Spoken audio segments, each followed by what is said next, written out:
गोविन्दाय नमो नमः। श्रीकृष्णाय नमो नमः।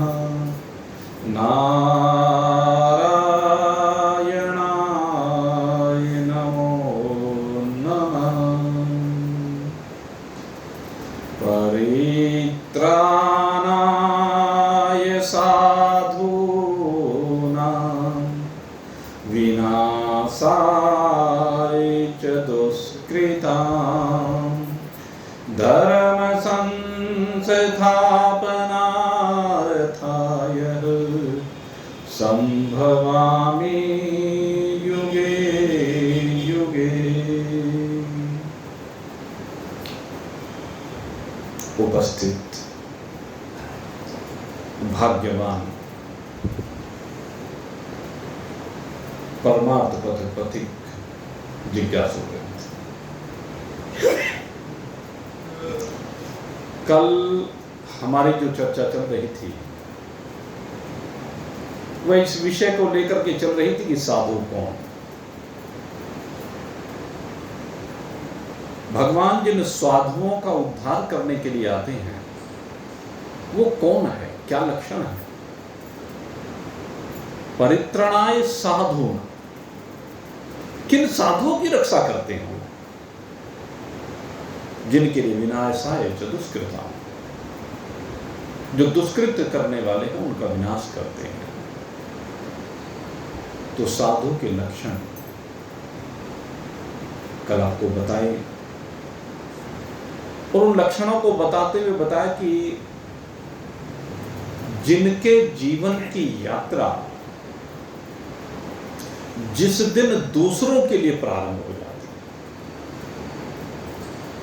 जिस दिन से आपके जीवन की यात्रा दूसरों के लिए प्रारंभ हो रही है। वैसे तो आम गृहस्थ में भी हर व्यक्ति कहता है कि इससे पूछते हैं तो एक ही बात कहता है कि मेरा क्या, जो कर रहा हूं सब तुम्हारे लिए कर रहा हूं। लेकिन ये कहना ये मोह संयुक्त है, ये राग संयुक्त है। तो ये यथार्थता नहीं है। जो बच्चों के लिए कह रहा है, पति पत्नी के लिए कह रहा है, परिवार के लिए कह रहा है, वो केवल भोगों के लिए कह रहा है। यहां पर जो भावना है वो भोगों के कारण है, इसलिए वो साधु नहीं कहलाता। साधु से तात्पर्य है कि जो परहित की बात आई, दूसरे का हित करने की बात आई, दूसरे का हित करने का जो स्वभाव है, शास्त्र कहता है कि जो अननोन पर्सन्स, जिनसे न शरीर का नाता है, न पारिवारिक नाता, रिश्तेदारी का नाता, न मित्रता का नाता, ऐसे व्यक्तियों की जो सेवा की जाती है, सहायता की जाती है, उनके लिए अपने जीवन को जो समर्पित कर देते हैं वो साधु कहलाते हैं। परहित सरिस धर्म नहीं, परहित के समान दूसरा कोई धर्म है ही नहीं। कह देना बहुत आसान है, लेकिन साधु बनना बहुत मुश्किल है। एक और तो उनका जीवन, उनके शरीर की यात्रा परहित के लिए चलती है, और दूसरे उनका जो मन होता है वो सदा परमात्मा में लगा रहता है। जो गोस्वामी महाराज ने बार बार कहा है ना, कर से कर्म करो विधि नाना, पर ध्यान दही जान कृपा निधाना। ये जो गोस्वामी महाराज ने कहा है, ये कहां, किसके लिए? कहते हैं साधुओं के लिए कहा। यही तो है साधुता का लक्षण। भगवान ने जो बात कही उसी को गोस्वामी जी महाराज ने अपने शब्दों में कहा दी। तस्मात् सर्वेषु कालेषु मामनो स्मर युद्ध चय, मय्य अर्पित मनोरबुद्धि, मामे वैश्य संशय। भगवान कहते हैं कि तू हर काल में मेरा स्मरण करते हुए संसार के कार्यों को करता जा। यही है साधु के लक्षण। साधु मन से भगवान का स्मरण करता है, और मन से जो भगवान का स्मरण करता है उसमें क्या क्या बातें आपको बताई। सबसे पहले का नाम स्मरण, उसके बाद का भगवान के रूप का चिंतन, उसके बाद कहा कि भगवान के गुणों के बारे में, उनकी कृपा के बारे में, उनके अनुग्रह के बारे में, उनकी दया के बारे में, उनके न्याय के बारे में चिंतन करना। फिर कहते हैं भगवान के प्रभाव को स्मरण करना। भगवान का प्रभाव कितना है, भगवान कितने दयालु हैं, कितने कृपालु हैं, और उनका प्रभाव अनंत कोटि ब्रह्मांडों में फैला पड़ा है। उनके प्रभाव को अगर देखना है तो इस बहती हुई वायु को देखो, कैसे उनसे अवतरित हुई है, जो सबकी संजीवनी शक्ति बनी हुई है। उनके प्रभाव को देखो तो सूर्य की ओर जरा नजर उठा करके देखो, एक सूर्य कितने लोकांतरों को प्रकाशित कर रहा है। उनकी महिमा को देखना है तो देखो तो सही, इस धरती को कैसे टिकाए हुए हैं। कोई कहता है समंदर के ऊपर टिके हुए, नहीं भाई, धरती पर ही समंदर बह रहे हैं। गोल धरती, उल्टा लटका हुआ समंदर, फिर भी समंदर का जल नीचे गिरता नहीं। देखा कभी कैसे समुद्र के जल को थामे हुए है, कैसे उल्टे लटके हुए मनुष्य को थामे हुए है। वो लगते तो सीधे हैं लेकिन उल्टे हैं। चिंतन करके देखिए, जो अमेरिका और हम अपोजिट डायरेक्शन में हैं, अगर यदि हम धरती पर सीधे खड़े हुए हैं तो अमेरिका वाले सब उल्टे खड़े हैं। अगर अमेरिका वाले सब सीधे खड़े हुए हैं तो हम सब उल्टे खड़े हुए हैं। तो हमें उल्टे को भी थामता है, सीधे को भी थामता है। ये भगवान का प्रभाव है, उसकी कारीगरी कहाँ कहाँ किस किस रूप में फैली हुई है। किस प्रकार से इस धरती में से, इस मिट्टी में से हमारे लिए कितने पदार्थों को उत्पन्न करता है। यही मिट्टी लोहा भी पैदा करती है, यही मिट्टी सोना भी पैदा करती है, यही मिट्टी आपके लिए सब्जी भी पैदा करती है, यही फल भी पैदा करती है, ये ड्राई फ्रूट्स भी पैदा करती है। क्या नहीं है जो धरती से पैदा नहीं होता है, सब धरती से पैदा हो रहा है। यह है भगवान की महिमा, यह है भगवान का प्रभाव। भोजन दे कीड़े कुंजर को, तेरे लगे भंडारे कहीं नहीं। रत्ती भर न्याय में फर्क पड़े ना, तेरी लगी कचहरी कहीं नहीं।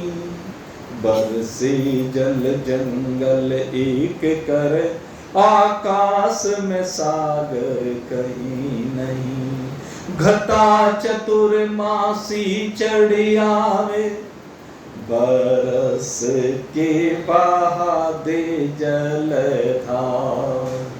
धन धन है तेरी कारीगिरी करता, धन धन है तेरी कारीगिरी करता। क्या वस्तु लई, क्या वस्तु लई जई देह भई है। कौन सी वस्तु ली भाई? इस देह को बनाने के लिए सोच के देखो, ये सारा ब्रह्मांड बनाने के लिए क्या क्या लिया, जरा चिंतन करके। उसने किस प्रकार से संसार को बनाया है, किस प्रकार से शरीर को बनाया है, शरीर की संरचना की है। शरीर को बनाने के बाद कैसे रग रग में रक्त को भर दिया है, रक्त रक्त में इसके रोम रोम में एक संजीवनी शक्ति भर करके रख दी है।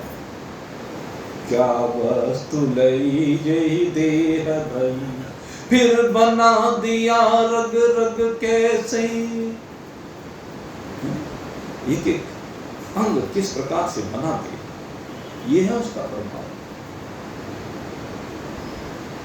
अपानी पातो जब न गहीता, न हाथ है न पैर है, बिना हाथों के काम करता है, बिना पैरों के चलता है। उस ब्रह्म के न हाथ है न पार है, कोई आंखें नहीं है और सारी आंखें उसी की है। सहस्त्र शीर्षः पुरुषः सहस्राक्ष सहस्त्रपादः स भूमिं सर्वतः कृत्वा तिष्ठत् दशांगुलम्। सब उसी का है और वो इन सब से परे है।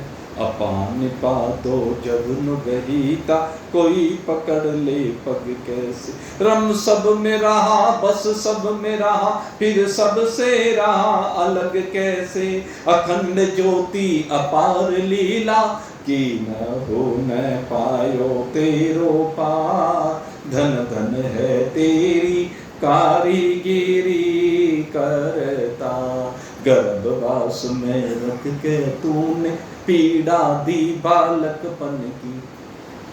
आई जवानी हुई मतवाली, कमी रही ना यौवन की। आया बुढ़ापा ये बतलाया, जो बनी हुई सो बिगड़न की। कोई कोड़ी कोड़ी को मोहताज फिर, कोई कोठी खोल रहा धन की। कोई तिरिया संग में खोल कर, कोई तप तप राख कर तन की। कहीं गहरे गहरे सागर हैं, कहीं चोटी चमक रही पर्वतन की। कितने सूरज चांद सितारे, कैसे रहा सबको था। धन धन है तेरी कारीगिरी करता। नर्तन सा चोला सील दिया, सुई धागा हाथ में कहीं नहीं। पत्ते पत्ते की कतरन न्यारी, हाथ कतरनी कहीं नहीं। भोजन दे कीड़ी कुंजर को, तेरे लगे भंडारे कहीं नहीं। रत्ती भर न्याय में फर्क पड़े ना, तेरी लगी कचहरी कहीं नहीं। बरसे जल जंगल एक करे, आकाश में सागर कहीं नहीं। घटा चतुर्मासी चढ़ आव, बरस के बहा दे जलधार। धन धन है तेरी कारीगिरी करता।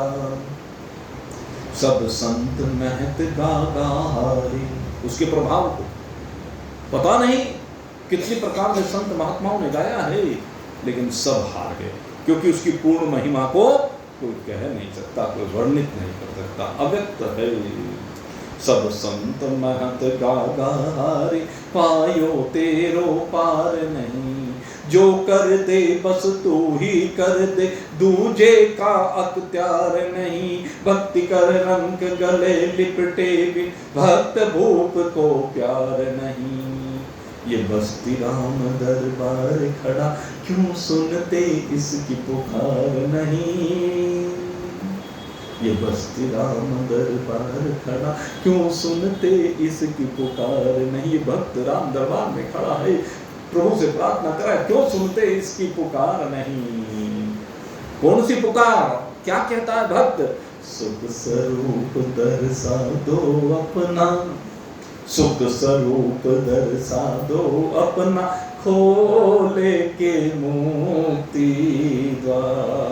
धन धन है तेरी कारीगिरी करता। धन धन है तेरी कारीगिरी करता। ये भाई उसके प्रभाव को कोई न जानता है, क्योंकि अनंत है। एक मारीच है जो कहता है रावण से, तू जानता है राम कौन है, तू जानता है उनका प्रभाव, तूने देखा है राम को, कहले नहीं, मैंने कुछ नहीं देखा, एक मानव है। कहने लगे मैंने उसको भी देखा है और उसके प्रभाव को भी। एक बिना फर का बाण मारा तो 100 योजन दूर समुद्र के पार जाके गिरा। तो उससे शत्रुता करना चाहता। तो मारीच कहता मैं उसका प्रभाव जानता हूं, लेकिन कितना प्रभाव जानता है? केवल उसने एक छोटी सी शक्ति को देखा और उसी को कहते हैं उसका प्रभाव जानता हूं। और उसी के वशीभूत होकर के इतने से प्रभाव को देख करके मारीच उसी दिन से राम राम रटने लगा। प्रभाव असली ये है, जब असुर भी भगवान का दर्शन करके भगवान का नाम जपने लगे। हनुमान जी का दर्शन करने से लंकिनी भी राम राम जपने लगी। ये है भगवान का प्रभाव। असली प्रभाव ये है। अनंत कोटि ब्रह्मांडों को रचना अलग बात है, लेकिन सबसे बड़ा प्रभाव है जो भी भगवान के संपर्क में आ जाता है वो भगवान का हो जाता है। ये है भगवान का प्रभाव। और फिर कहते हैं भगवान की लीलाएं। लीला तो भगवान कितनी करते हैं भाई, कोई गिनती है क्या? इतनी लीलाएं हैं भगवान की। कृष्ण रूप में आकर के भगवान ने अनंत लीलाएं की। और मैं तो बार बार कहता हूं, भगवान का जो अवतार होता है ना, इन्हीं के लिए होता है। जो भगवान समय समय पर अवतरित होते हैं, इन्हीं के लिए हो रहे हैं, इन्हीं के कल्याण के लिए हो रहे हैं। भावना ही तो है, ग्वाल बालों की भावना है कि हम भगवान के साथ खेलें। तो भगवान ने कहा तुम्हारी खेलने की भावना है तो मैं तुम्हारे साथ आकर के खेलूंगा। गोपियों की भावना है कि भगवान हमारे साथ रास करे, तो भगवान कहते हैं चिंता मत करो, मैं तुम सबके साथ एक साथ रास करूंगा। यह है भगवान की विशेषता, यह है भगवान का प्रभाव कि एक साथ। अभी 1-2 दिन पहले आपसे चर्चा की थी कि भगवान एक साथ सबका कल्याण करने के लिए अवतरित हो जाते हैं। सामूहिक कल्याण होता है। सत्संग वह स्थान है जहां पर एक साथ सामूहिक कल्याण होता है। तो भगवान की लीलाएं। अब जो बात कही उसको समझने की बात है। भगवान के क्या क्या बात आई? नाम की बात आई, रूप की बात आई, गुण की बात आई, भगवान के प्रभाव की बात आई और भगवान की लीला की बात आई। ये 5 बातें। कहते हैं इन 5 में क्या है? कहते हैं श्रद्धा का होना जरूरी है। भगवान में कमी नहीं देखनी है कि भगवान ने ऐसा क्यों किया, क्योंकि बहुत लोग हैं जो नास्तिक लोग हैं, भौतिकतावादी लोग हैं, जो भगवान के बारे में कुछ जानते नहीं। 10 लाख साल पहले भगवान ने कौन सी लीला किस लिए की? सीता जी को वनवास दे दिया जी, राजमहल से बाहर निकाल दिया जी। मूर्ख लोग उन लीलाओं को, उनके प्रभाव को, उनकी महत्ता को जानते नहीं, इसलिए उंगली उठाते हैं। रास के भाव को ना जानने के कारण रास लीला पे उंगली उठाते हैं। चीर हरण के भाव को न जानने के कारण से कि चीर तो जो आंखों के आगे पड़ा हुआ पर्दा है उसका हरण है। जो भी भक्त भगवान के दर्शन करना चाहता है तो उसे चीर तो हटाना ही पड़ेगा। भगवान उसका चीर हरण कर लेते हैं, क्योंकि भक्त के अंदर, किसी जिज्ञासु के अंदर इतनी सामर्थ्य नहीं कि वो अपने आवरण को स्वयं दूर कर सके, इसलिए भगवान उस पड़े हुए पर्दे को हटाने के लिए स्वयं आ जाते हैं। जी को कहते हैं चीर हरण। नाग को नाथने के लिए आते हैं। ये नाग जो कालिया नाग, अहंकार रूपी कालिया नाग जो हमारे मनोमस्तिष्क में बैठा हुआ है, इसका मर्दन करने के लिए भगवान आते हैं। ये है भगवान की लीलाएं। कहते हैं भगवान की लीलाओं में श्रद्धा। ये श्रद्धा से ही भगवान मिलते हैं। श्रद्धा का होना भगवान की लीलाओं में जरूरी है। श्रद्धा होनी चाहिए, प्रेम होना चाहिए, बार बार उनका स्मरण होना चाहिए, बार बार उन लीलाओं का कीर्तन होना चाहिए, कथन होना चाहिए, प्रकटीकरण होना चाहिए। कहते जो ये काम करता है वही साधु कहलाता है। और इन्हीं की रक्षा करने के लिए भगवान अवतरित होते हैं। भगवान की प्राप्ति का ही जिनका एकमात्र उद्देश्य है, वो जो परहित भी कर रहे हैं तो उद्देश्य पीछे केवल एक ही है कि मुझे भगवान की प्राप्ति हो जाए। उनका उद्देश्य नाशवान संसार नहीं है, क्योंकि जब दूसरे की सेवा की जाती है तो नाशवान संसार के पदार्थों का तो त्याग किया जाता है। नाशवान संसार के पदार्थों का त्याग करने से ही परहित होता है। जो नाशवान पदार्थों का त्याग करने की शक्ति सामर्थ्य नहीं रखता वो साधु नहीं हो सकता। जिसके अंदर त्याग की भावना ही नहीं है, जिसके अंदर देने की भावना ही नहीं है, वो कैसे साधु बन सकता है? और जब तक साधु नहीं बन सकता तब अब तक आपके अंदर परमात्मा आ नहीं सकता, क्योंकि परमात्मा साधुओं के लिए आता है। और साधु तभी हो सकता है जब अपने अंदर बैठे हुई विनाशाय चतुष्कृता दुर्भावनाओं का, दुष्भावनाओं का परित्याग करे। यही असुर हैं, इन असुरों को मारे। लेकिन जब तक भोगों में प्रवृत्ति रहेगी, जब संसार के संग्रह में प्रवृत्ति बनी रहेगी, तो फिर ये दुष्वृत्तियां निवृत्त नहीं हो सकती। इसलिए सबसे जरूरी कार्य इस संग्रह की प्रवृत्ति को खत्म करो। ये जो अत्यधिक संग्रह करने की प्रवृत्ति है, ढेर लगाने की प्रवृत्ति है, खजाने भरने की प्रवृत्ति है, कहते इस प्रवृत्ति से बाहर निकालो। अगर भगवान ज्यादा दे रहा है तो ज्यादा परहित करो, कम दे रहा है तो उसी से करो, वही ज्यादा बन जाएगा। लेकिन करो तो सही, अपने हाथ से कुछ छोड़ो तो सही। अगर नहीं छोड़ेंगे तो साधु नहीं बन सकते, परहित नहीं कर सकते, क्योंकि वो आपके भजन में बाधा बनता है। जो छोड़ते हैं वो बाधा उत्पन्न करते हैं अपने उद्देश्य, किसी दूसरे के लिए बाधा नहीं बन रहे हैं, अपने लिए बाधा बन रहे हैं। वो सबसे बड़ी बात है, जीदारी होनी चाहिए आदमी। जो भी काम करे जी से करे। कल वो बैठे हुए थे, आए हुए थे, वो बद्रीनाथ कथा कराई भाई, वो भी नहीं कहने लगे गुरुजी जो कमियां हो गई हों उनके लिए क्षमा करो। मैंने कहा भाई अब तक तो कोई एक व्यक्ति ऐसा नहीं मिला जिसने उंगली उठाई हो। कमियां रह जाती हैं, मैं भी मानता हूं, लेकिन ये ऐसी कथा तुमने ऐसे भाव के साथ कराई, ऐसे प्रेम के साथ कराई कि इसमें अब तक कोई भी व्यक्ति कमी निकालने वाला नहीं मिला, क्योंकि इतनी जीदारी से कथा कराई। तो मेरे मित्रों, ये जीदारी जो होती है ना, ये किसी किसी बिरले में होती है, वही साधु होता है। इसी को साधु कहते हैं। आज से पहले कमियां रही हैं, कोई बात नहीं, लेकिन आज समझना, अपनी वृत्ति को चेंज करो। वृत्ति को चेंज करना अनिवार्य है।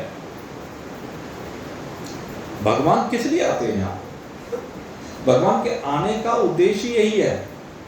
भगवान यहाँ पर निष्काम कर्मयोग का उपदेश देने आते हैं, लोगों को प्रेरित करने के लिए आते हैं, लोगों को जगाने के लिए आते हैं, लोगों को बताने के लिए आते हैं कि तो अपने जीवन को किस प्रकार से जी। इस प्रकार से जीने से ही तो मुझे प्राप्त कर सकता है। ये सबसे बड़ी बात। भगवान जब आते हैं तो जो धार्मिक व्यक्ति होते हैं, उन धार्मिक व्यक्तियों की कामनाओं को समाप्त करते हैं। सबसे बड़ी बात यह है, उनकी कामनाओं को, इच्छाओं को, वासनाओं को नहीं मिटाते हैं। जो असत पदार्थों के प्रति, जो परिवर्तनशील पदार्थों के प्रति, जो विनाशी पदार्थों के प्रति, इन नाशवान पदार्थों के प्रति बस इनसे चिपके बैठे हैं। कहते उनको उनसे हटाते, असत्य से हटा करके सत्य की ओर लाते। अस्तो मा सदगमय, यही करते हैं भगवान। भगवान आकर के प्रेरित करते हैं। अरे कुछ तो भावना बना, कुछ तो करके जा। यहां कोई ऐसे आया है क्या? अपने हाथ से कुछ तो कर ले। अभी एक जगह पर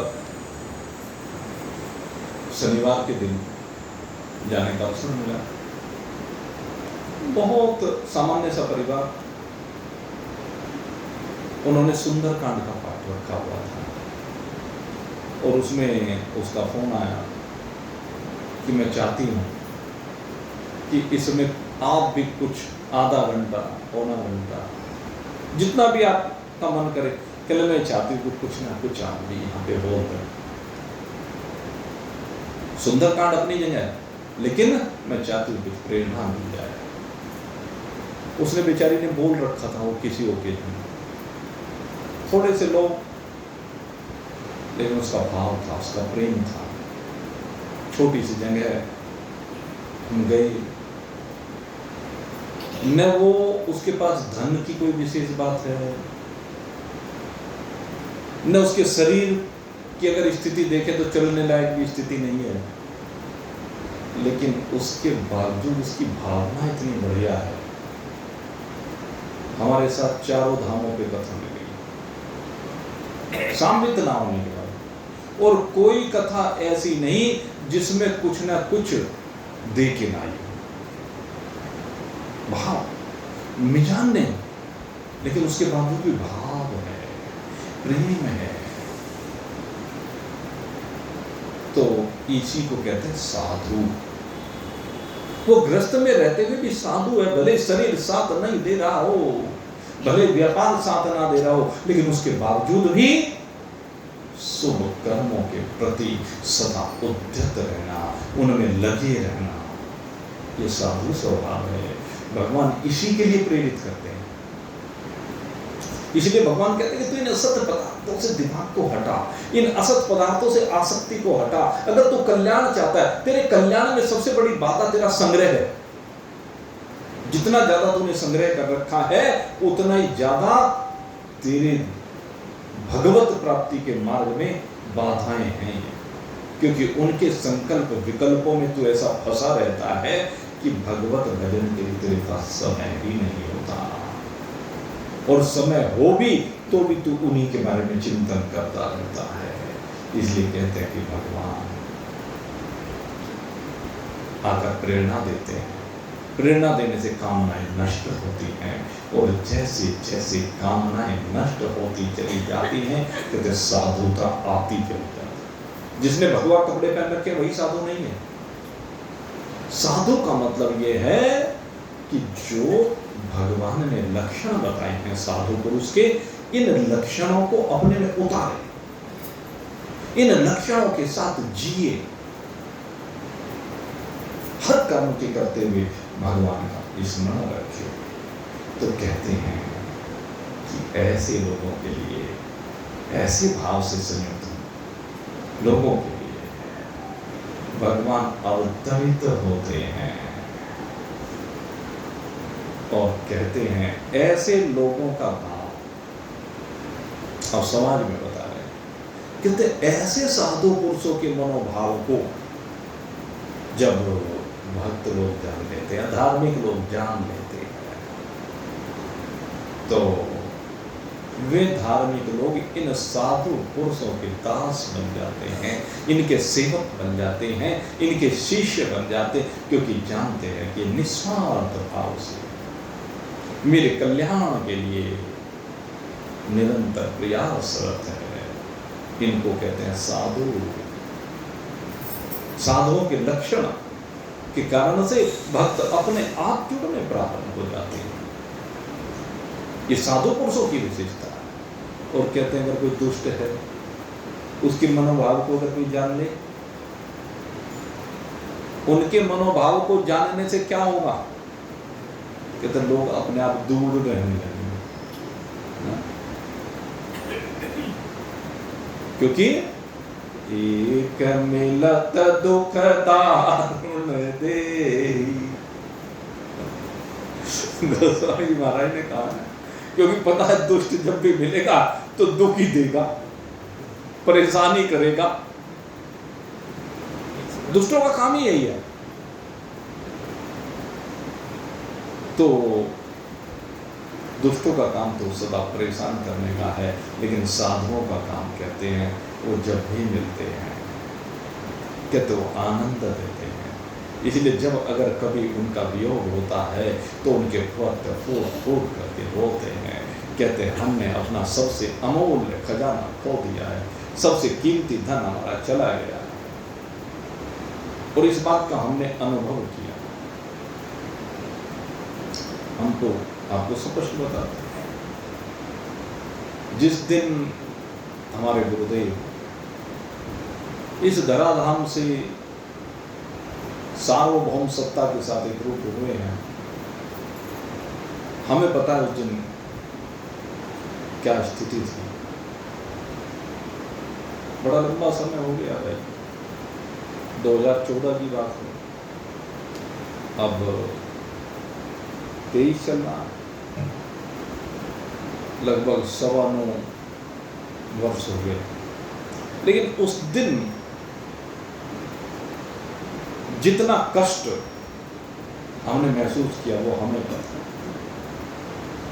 उनके जाने पर हमें लगा कि सबसे कीमती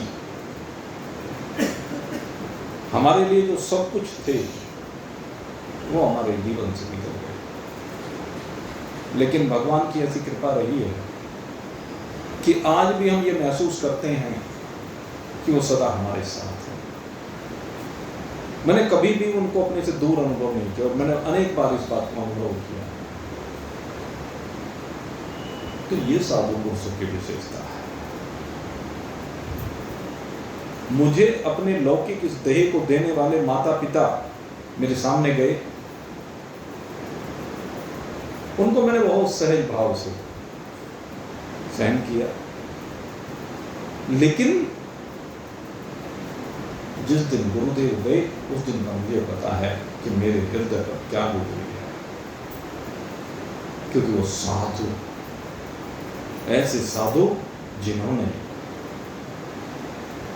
जीवन पर्यंत मुझे प्रेरणा दी है। ये जो भगवान कह रहे हैं जो बात, वो उन्होंने मुझे कही है। जो ज्ञान भगवान अर्जुन को दे रहे हैं वो मेरे गुरुदेव ने मुझे दिया है। कोई ऐसा विषय नहीं जब भी चिंतन में आ गया उसके ऊपर उन्होंने मुझे दिशा निर्देश ना दिया। ये है साधु पुरुष की विशेषता। और मेरे से कभी कोई कामना तो है ही नहीं, कोई इच्छा तो उनकी किसी से भी नहीं थी। मेरे से क्या, जीवन भर कोई इच्छा किसी से नहीं थी। और मुझे तो सदा, जैसे एक पिता अपने बेटे को प्रेम करता है ना, उससे भी कहीं अधिक प्रेम उन्होंने मुझे किया। तो ये जो महान पुरुष होते हैं जब इस धरा से जाते हैं, एक विचरत प्राण हर ले, जब वो बिछुड़ते हैं तो ऐसा लगता है कि सारी संजीवनी शक्ति भी चली गई। ये विशेषता होती है। तो मेरे मित्रों, साधु पुरुषों की रक्षा करने के लिए भगवान यहाँ पे अवतरित होते हैं। एक यहाँ पर बात आती है, भाई साधु पुरुष होते हैं सबके लिए जिनका जीवन समर्पित होता है, लेकिन वो फिर भी दुखी क्यों होते हैं? अक्सर देखा गया है कि उनको दुख बहुत होते हैं, उनके जीवन में दुख बहुत आते हैं, विपरीतताएं बहुत आती हैं। तभी तो भगवान अवतरित होते हैं। ये बात प्रमाण है। परित्राणाय साधूनां विनाशाय च दुष्कृत। दुष्ट लोग उन्हें सताते हैं। इसलिए भगवान ये दुख क्यों पाते हैं? तो मनीषियों ने चिंतन किया और कहा, कहते दुख नहीं पाते, इनको दुख नहीं होता, विपरीतताएं प्रतिकूलताएं, इनसे इनको दुख नहीं होता, बल्कि ये तो इनकी परीक्षाएं हैं। जिस प्रकार से कोई भी विद्यार्थी परीक्षा दिए बिना, उसमें पास हुए बिना अगली क्लास में नहीं जाता है, ऐसे अध्यात्म के मार्ग पर आगे बढ़ने वाले की समय समय पर परीक्षाएं होती है। तन के संबंधियों के बिछो होते हैं, धन का बिछो होता है, संपत्तियों के बिछो होते हैं, मान सम्मान का बिछो होता है। ये लक्षण है और ये सब परीक्षाएं हैं। और जो इन परीक्षाओं में सफल होता चला जाता है, जिसका धैर्य डोलता नहीं है, वही साधु है और उसी के ऊपर भगवान की कृपा होती है और उसी के लिए भगवान अवतार लेते हैं, उसी को भगवान दर्शन देते हैं, किसी सामान्य व्यक्ति को नहीं। और इसका सबसे बड़ा प्रमाण कुंती को आप जानते हैं। जब भगवान हस्तिनापुर से द्वारिका जाना चाह रहे हैं, तो उस समय कुंती आ जाती है, भगवान की स्तुति करती है और स्तुति करने के बाद कहती है, भाई कृष्ण रुक जाओ। कहने बुआ अब तो जाना ही पड़ेगा, बहुत लंबा समय हो गया, द्वारिका को छोड़ेगा, मुझे वहां जाना पड़ेगा। कि नहीं तुम रोकिए, बहुत रोकिए। बुआ अब तेरे सुख का समय आ गया है, युधिष्ठिर राजा बन गए हैं, मेरी और भी कई जिम्मेदारियां हैं जिनको भी मुझे पूरा करना है। यहाँ की जिम्मेदारी अब मेरी पूरी हो गई है और फिर भी यह है कि तू जो चाहती उसको मांग ले। कहने लगे दुख देते हैं। क्या कहती है बुआ कि मैं सत्य कह रही हूं, मुझे दुख देते। कहने क्यों? कहने दुख अगर यदि मेरी जिंदगी में आएगा तो प्रतिकूलताएं आएंगी और जब प्रतिकूलता आएंगी उन प्रतिकूलताओं को अनुकूलता में परिवर्तित करने के लिए तू दौड़ा दौड़ा चलाएगा, क्योंकि मैं उस समय तुझे याद करूंगी, तेरी प्रार्थना करूंगी, तुझे पुकारूंगी। वासुक के पग पे पग धरूं, जो हरि का नाम बुलाए। मुझे ऐसा सुख नहीं चाहिए जो तेरा नाम बुला रहे, मुझे तो दुख चाहिए। वासुक के पग पे पग धरूं, जो हरि का नाम बुलाए। बलिहारी ता दुख की, बलिहारी ता दुख की, पल पल नाम रटा। वो दुख चाहिए। तो भक्त भी भगवान से प्रतिकूलताएं मांगते हैं, भक्त भी भगवान से दुख मांगते हैं कि तो दुख में तेरा स्मरण बना रहता है। और दुख में किया गया स्मरण, पहले तो व्यक्ति दुख में याद करता है, जिस चीज का अभाव होता है उसकी पूर्ति करने के लिए भगवान को याद करता है, भगवान के मंदिरों में जाता है, भगवान के निमित्त कुछ धार्मिक आयोजन करता है। यही तो है अर्थार्थी, अर्थ यही तो होते हैं मेन रूप से, अर्थार्थी और अर्थ। सारे संसार को देखो, भगवान को इसी उसमें याद कर रहे हैं, भगवान को याद करते हैं, भगवान का स्मरण करते हैं। लेकिन कहते हैं जब दुख में याद करते हैं, प्रतिकूलता में याद करते हैं, और अनुकूलता आने लगती है तो अभ्यास बनाया जाता है। और जो अभ्यास बना लेते हैं, जैसे वो कहा ना उन्होंने कबीरदास जी,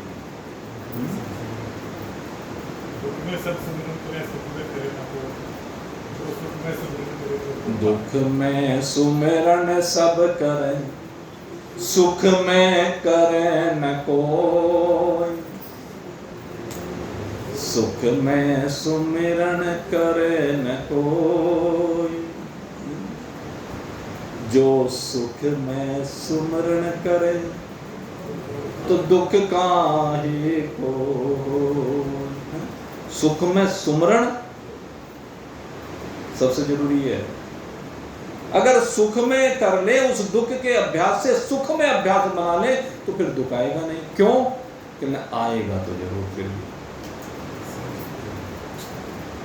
प्रतिकूलता तो फिर भी आएगी। शरीर में ऐसा कौन है जिसके बुढ़ापा ना आए? भगवान के कितने बड़े से बड़े भक्त हो, कितने बड़े बड़े महात्मा, आंखों की रोशनी बुढ़ापे में सबकी जाएगी, कानों में सुनने की शक्ति सबकी जाएगी, शरीर में शिथिलता सबकी जाएगी।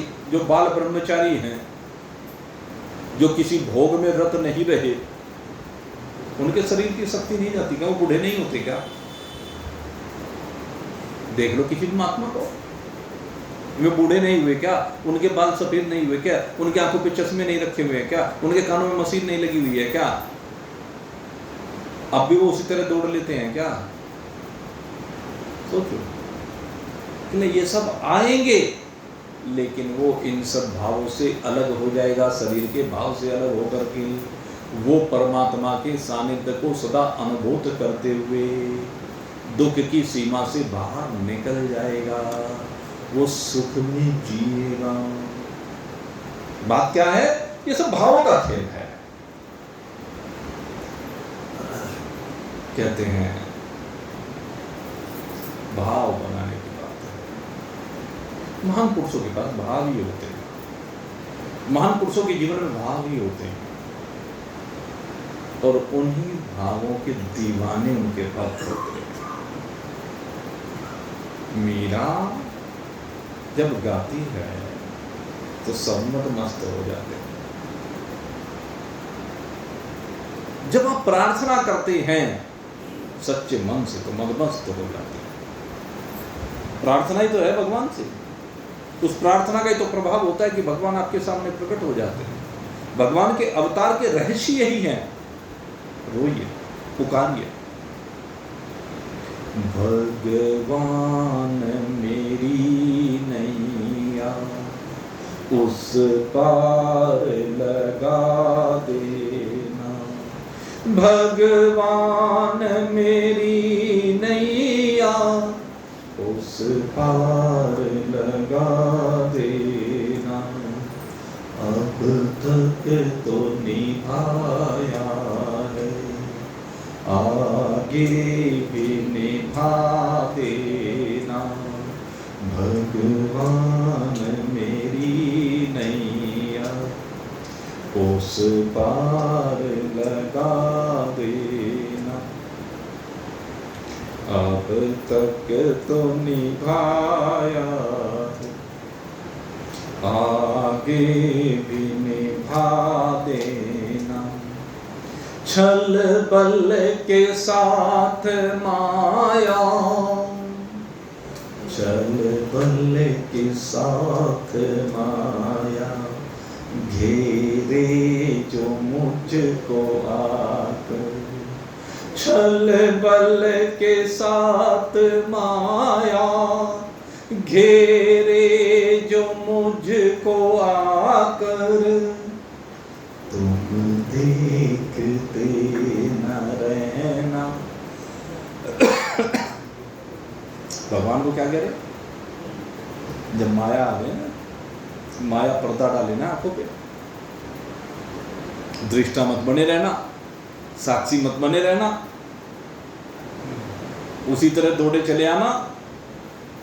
जब द्रौपदी ने पुकारा तो आप दौड़े चले आए। गज ने पुकारा, गरुड़ को छोड़ के भाग करके आ गए। जिसने भी पुकारा उसी की तरफ चले आए। तो कहते जब मैं पुकारूं तो देखते मत रहना, ये भक्त और भगवान के प्रेम की बात है। कहते जब मैं पुकारूं, माया जब आकर के मुझे घेरे, तुम देखते न रहना, झट आके बचा लेना। भगवान मेरी नहीं, उस पार लगा दे। भगवान मेरी नैया, उस पार लगा देना। अब तक तो निभाया है, आगे भी निभा देना। संभव है झंझटों में, संसार के झंझट है, रोज के परिवार के झंझट है, व्यापार के झंझट है भाई। संभव है झंझटों में मैं तुमको भूल जाऊं। संभव है झंझटों में मैं तुमको भूल जाऊं। नाथ दया करना, परनाथ दया करना, मुझे तुम न भुला देना। परनाथ दया करना, मुझे तुम न भुला देना। भगवान मेरी नैया, उस पार लगा देना। तुम इष्ट में उपासक, तुम इष्ट में उपासक, तुम देव में पुजारी। तुम इष्ट में उपासक, तुम देव में पुजारी। ये बात सच है तो, ये बात सच है तो, सच करके दिखा देना। भगवान मेरी नैया, उस पार लगा देना। भगवान मेरी नैया, उस पार लगा।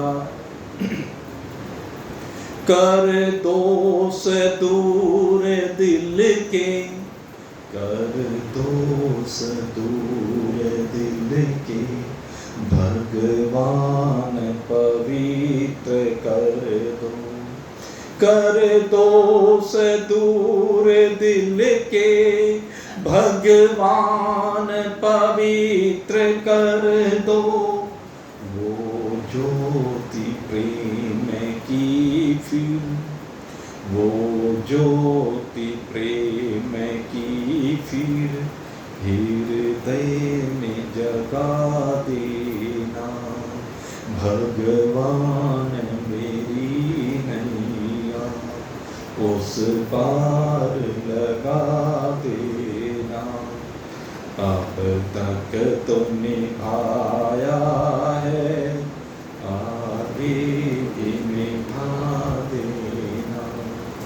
भगवान मेरी नैया, उस पार लगा देना। भगवान मेरी नैया। प्रार्थना कर। ये जो साधु पुरुष होते हैं ना, इनकी प्रार्थना में बड़ा बल होता है। जब ये किसी भक्त के लिए प्रार्थना करते हैं ना, तो ऐसा नहीं हो सकता कि उनकी प्रार्थना स्वीकार न की जाए। और महान पुरुष तो सदा से ऐसा ही करते आए। महान पुरुषों का तो कार्य ही यही है, अपने शरण में आए हुए सब भक्तों के लिए भगवान से प्रार्थना करते हैं कि हे प्रभु, इनके जीवन को सजा दो, संवार दो, इनकी आसक्ति और कामनाओं का विनाश करके इन्हें अपने हृदय में जगह दो मेरे नारायण। यही स्वभाव आप सबके लिए व्यक्त करते हुए यहीं पर आज के सत्संग को अब विश्राम दे रहे हैं। अब आज का जो द्वादशी का माता अन्नपूर्णा का प्रसाद है वो आपको समर्पित किया जाएगा। और भाई 2 दिन अब बीच में रह गए हैं।